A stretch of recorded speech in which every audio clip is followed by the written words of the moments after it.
October basically OTM colony ଆଖପାଖର ବସ୍ତି ଥଇଥାନ ସମ୍ବନ୍ଧରେ ଆନ୍ଦୋଳନ ଜାରି ରଖିଥିଲା। ଧୀରେ ଧୀରେ ଯେତେବେଳେ ଓଟିଏମ୍ ଲୋକ ପଇସା ପାଇଗଲେ ବା ଓଟିଏମ୍ ଲୋକଙ୍କୁ ତାଙ୍କ ବାକିଆ ପାଉଣା ଲୋ ଭ୍ୟାଲ୍ୟୁରେ ଦିଆଗଲା, ସେତେବେଳେ ଆଶଙ୍କା ସୃଷ୍ଟି ହେଲା ଯେ ଏତେ ବର୍ଷ ହେଲା ଯେଉଁମାନେ ରହିଛନ୍ତି ସେମାନେ ବିସ୍ଥାପନ ହେବାର ସମ୍ଭାବନା ଅତ୍ୟଧିକ ଅଛି। କାରଣ ସବୁବେଳେ ଲୋକମାନଙ୍କ ଗାଁ ସ୍ୱାଭାବିକ କଥା, କ୍ୟାଣ୍ଡିଡେଟ୍ ଯେଉଁମାନେ ଯେଉଁମାନେ କାମ କରନ୍ତି ତାଙ୍କୁ ଘର ଦିଆଯାଏ ଭଡ଼ାରେ, ସେମାନେ ଭଡ଼ା ଦିଅନ୍ତି ଏବଂ ପରେ ଛାଡ଼ି ଚାଲିଯାଆନ୍ତି। ଏ ଭିନ୍ନ ଥିଲା ଯେ ଲୋକ ରହୁଥିଲେ ସେଠି ପ୍ଲସ୍ ରିଟାୟାରମେଣ୍ଟ ହେଲା ପରେ ଲୋକ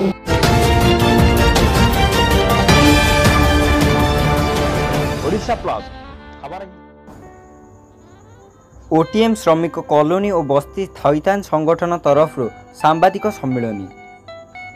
कटक जिला चौद्वार पौरपालिका अंतर्गत गांधी छक पौर टाउन हॉल ठारे ओटीएम श्रमिक कॉलोनी और बस्ती थैथान संगठन तरफ सांबादिक सम्मेलन अनुष्ठित हो जाइछि।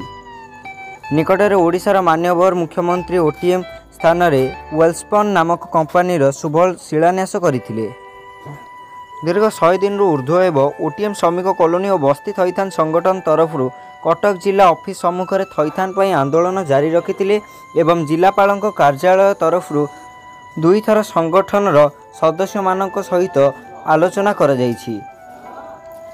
जिलापाल निर्देश क्रमे तहसीलदार एक स्वतंत्र टीम गठन करी एक प्रारंभिक सर्वे रिपोर्ट दाखल कर आसंता काली भारतीय निर्वाचन कमिशन तरफ निर्वाचन तारीख घोषणा होगा सहित निर्वाचन आचरण विधि नियम लागू करा जाइछि।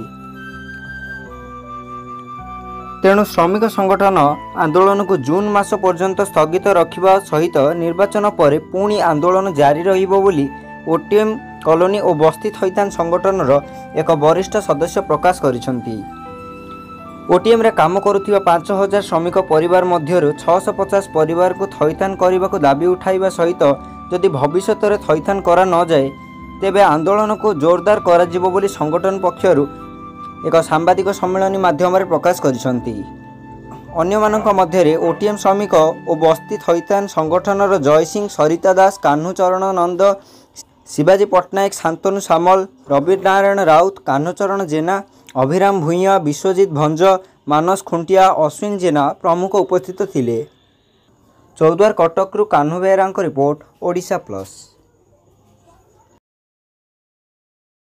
जो सम्मुखर धारणा जो बंद रखुचे जून 2 पर्यंत, किंतु आंदोलन आम नियमित चलो निरंतर चलो सेमती आम ये आंदोलन करूँ। जेतन थैथान ओटीएम कॉलोनी, जयंती नगर, गोजा बजार, गोपाल नगर, मठसाई स्टाफ ये लोक मैंने जितनी जगह जो बाटर रोचे जो बस्ती रोचे जितनी थैथान रही से जाके आंदोलन को आम नियमित जारी रखू। सहित प्रत्येक राजनीतिक दल को आम अनुरोध करूँ आगामी दिन में जो निर्वाचन इस्तार करेंगे निर्वाचन ठिया अत्यंत ओटीएम कॉलोनी आखपाखर बस्ती थैथान करने निर्वाचन इस्तार गोटे बड़ मुद्दा हिसाब से ग्रहण कर प्रचार करूँ। द्वितीय आमर उद्देश्य आपर कार्यक्रम आगामी दिन में आम पूरा ओटीएम कॉलोनी विभिन्न बस्ती में बसबू सर्वे करूँ जे केते लोक ये रोचे केते लोक ये थैथान हे और केते बेकार युवक युवती रही। आगामी दिन जो वेल्सपन कंपानी कार्यक्रम हुए आमरी अंचल में केते युवक युवती योग्य अच्छा सर्वे कर निजुक्ति पाए आगामी सूत्र काम आपण मैंने आम नवेदन आप बार्ता को लोक पहुँचा पॉलिटिकल लीडर तक पहुँच इलेक्शन प्रोसेस आसला तो किभली आमर मुद्दा को लोक बस्ती और ओटीएम कॉलोनी थैथान केमती आगू हम से निर्वाचन में ये कथा को उठेबे और बड़ मुद्दा हिसाब से ने जी आम